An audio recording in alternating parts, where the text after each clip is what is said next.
Ang susunod na istasyon ay Redemptorist Asiana Station. Next station, Redemptorist Asiana Station.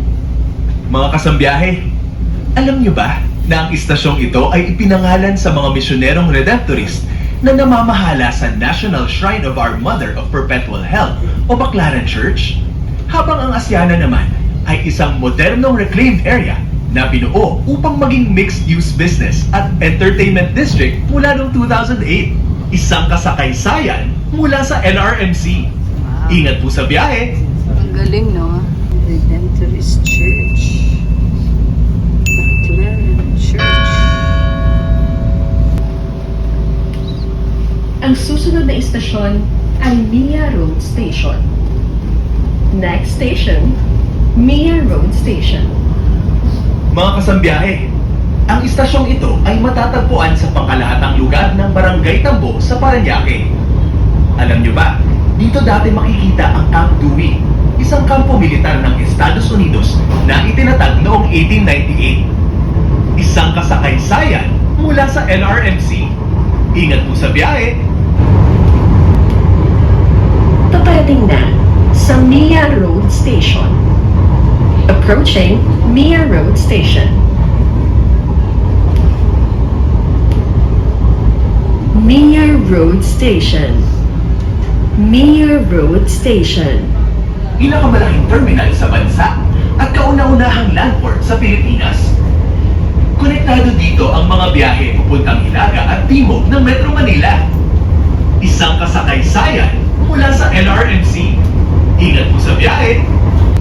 PITX Station. PITX.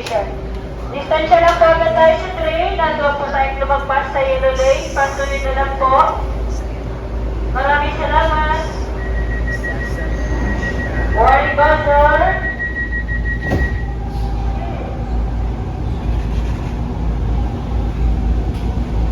Ang susunod na istasyon ay Ninoy Aquino Avenue Station. Next station, Ninoy Aquino Avenue Station.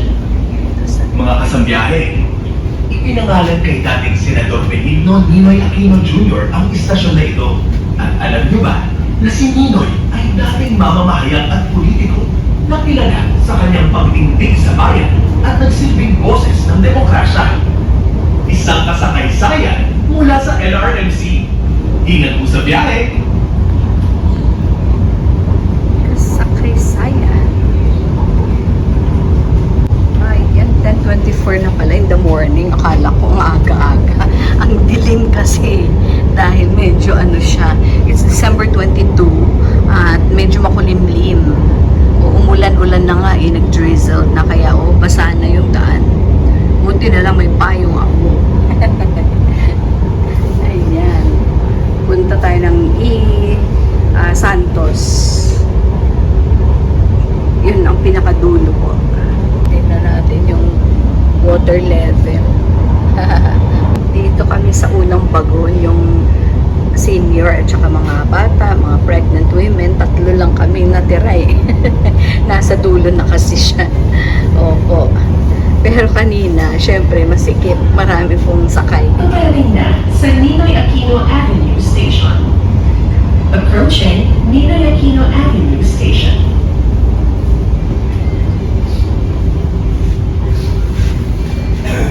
Ayan ang Ninoy Aquino Ninoy Station. Aquino Avenue Station. Ninoy Aquino Avenue Station. Ako na lang matitira. Papuntang Santos. O, kasi bababa na yung dalawa kong kasamahan. O, Ninoy Aquino Avenue. Yan si... Ayan. Wala na. Tsaka wala nang sasakyan. Sa mga kababa po, dito yung Avenue Station. Ayan, yung kasakaysayan na susunod. Last Ang susunod station. na istasyon ay Dr. Santos Station. Next station, Dr. Santos Station. Mga kasambiyahe, alam niyo ba na ito ay ipinangalan kay Dr. Arcadio Santos? Siya ay isang tupong Parañaque na nagsilbing gobernador ng lalawigan ng Rizal mula 1920 hanggang 1922.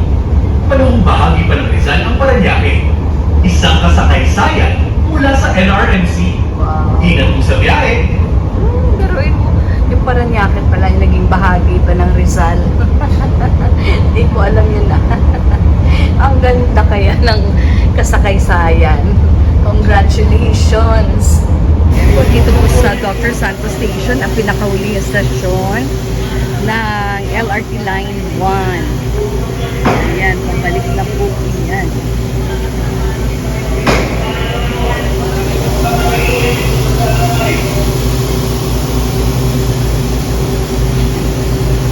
Ito sa pinakadulo.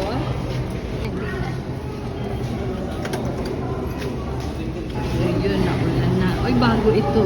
Meron na palang Hub Mart. O, di ba? May Hub Mart sa exit.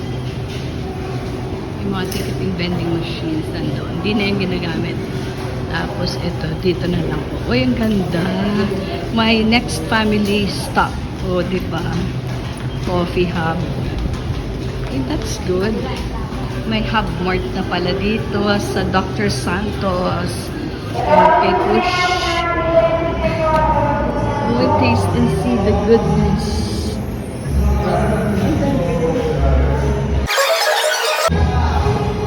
Magkano kaya yung kanilang Hapiatos, Stewart chips. Wow. Galing meron pang balloons, coffee hub. Mag-coffee kaya tayo. Di ba? Kasi ang layo pa ng ng SM, nandun pa. Lalakarin mo pa siya. Pero right after, pagbaba mo, andito na agad. 25. Yung C2, makakabili ka ng Coke na 32. Congratulations meron na pala dito. Kailan po kayo nagbukas? 8 pa po. Nung 8 pa. Kumusta naman po ang benta? Okay naman po. Malakas po dito. Wow. Medyo marami po kasi tao. Kasi malayo pa yung SM, Yes nandun po. pa. Sa kabila pa po. Kayo lang dito. Sino po nakaisip niyan? Yung manager po namin. Yung pinaka-boss po namin. Opo. Connected po sa SM, hindi. Hindi po. Wow. Sige po. Thank Thank you you. Ito ay Coffee Hub. Ang buong ano po pangalan ng store? Metro Hub. Ayun silang dalawa. Thank you. Napadaan lang. Ayan, wala pa daw nakakapag-vlog. Di nauna tayo. Ayan, taste and see the goodness of God. Magkano po yung coffee? 80. Eto, 80. Americano latte, 85. Sa iced medium, 100 yung hot. And then iced large. Not bad.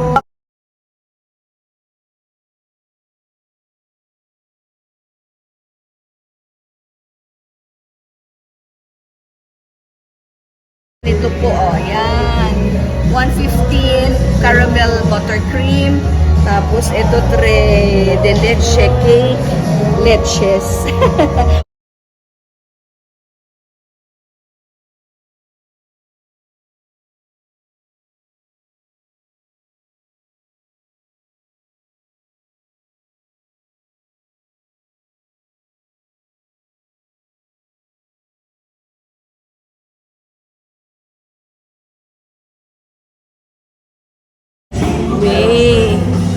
Way to go.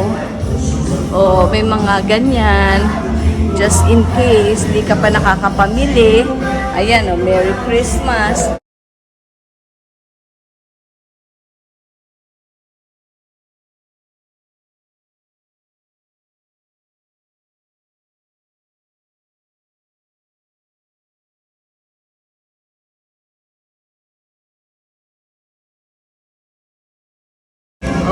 If you need a hat kasi mainit sa biyahe. Right now naman, naulan. But I have my umbrella. If you need shades, andoon. Bag, additional bags.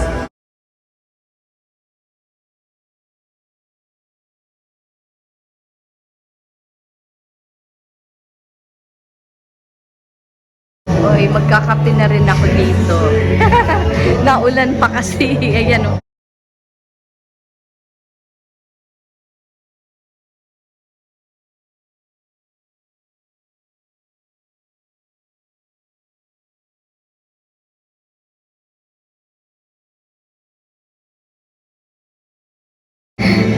Ang sarap po. Tingnan ng caramel buttercream, 115 per slice. Pero baka mataas na nga ang sugar ko. Nako. Ayun talaga, masarap po. Yan. Oo, queso de bola, pastillas, 355. Ang cute ng ano nila, uniform nila, oh. Oh, naka-white skirt sila. Yay! Coffee for every journey. Aking food doon.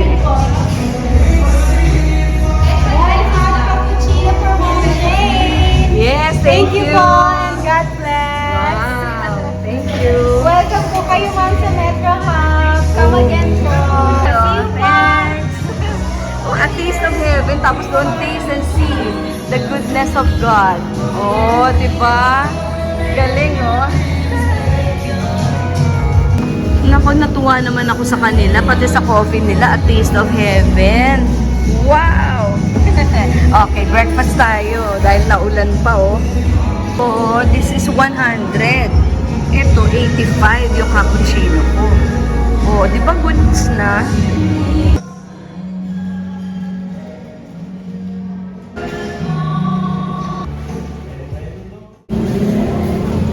Ayan, this is Dr. Santos Station. Ito lang po siya, oh, Hub Mart. Di ba ang ganda? Galing, no?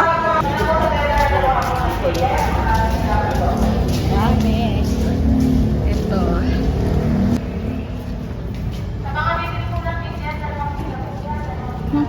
Dala ko pa si coffee. Ito lang, oh. Ito pa, eh. Andyan lang siya. Oh, Metro Hub.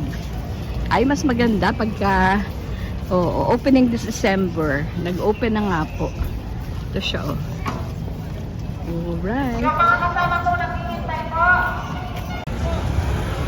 Okay, sa paglabas po, meron mga tricycle at meron ding taxi doon. Pero nandito yung ride ng bayan. Ito, San Julicio. Ayan po. So, 15 pesos lang po sa mga pinakamalapit. Opo. Ayan.